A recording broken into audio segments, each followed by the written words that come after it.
Setelah kurang lebih setengah tahun lamanya, gua selalu menyaksikan film melalui video on demand. Namun ternyata hari ini tiba juga ketika Wonder Woman 1984 mulai menggeliat di bioskop tanah air yang sudah mulai buka kembali untuk beberapa wilayah. Patty Jenkins masih menjabat sebagai sutradara untuk sequelnya ini, dan musiknya dikepalai oleh the one and only Hans Zimmer dengan alunan musik yang memukau dan terdengar mewah. Namun untuk beberapa part musiknya sedikit mengganggu menurut gua.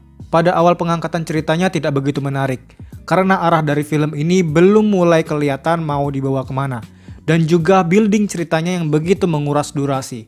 Mungkin beberapa dari kalian akan sedikit bosan karena ceritanya yang datar pada menit-menit awal hingga ke pertengahan film. Namun ketika sudah mendapatkan masalah yang kemudian menjadikan inti cerita yang dieksplorasi, ceritanya sudah mulai menunjukkan optimisme di dalamnya. Sama halnya dengan film-film action, salah satu hal yang menjual untuk film bergenre superhero seperti ini adalah action dan koreografi pertempurannya. Dan menurut gua, untuk film Wonder Woman 1984 ini ada dua klimaks action.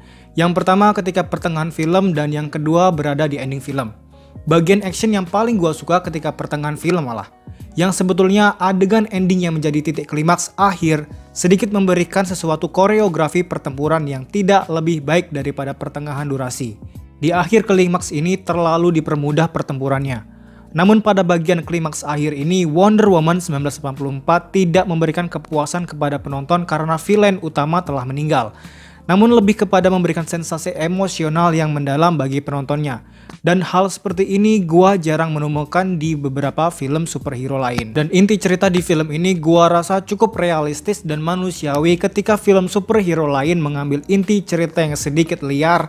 Namun Wonder Woman 1984 ini mengangkat cerita yang diangkat dari sisi kehidupan ambisi dari setiap umat manusia. Dan film ini sangat memiliki moral value yang mendalam menurut gua. Sayangnya film ini ada sedikit plot hole yang belum terjelaskan dan menjadi misteri untuk gua. Bagi yang ingin menonton film ini, gua sarankan untuk menunggu hingga film benar-benar telah selesai karena ada sedikit post credit scene di film ini. Sampai di sini dulu review ringkas mengenai film Wonder Woman 1984. Tetap jaga kesehatan, selalu pakai masker kalau keluar rumah, cuci tangan sebelum dan sesudah melakukan aktivitas. Sampai jumpa di lain video. Terima kasih dan aku lebih kangen bioskop daripada kamu.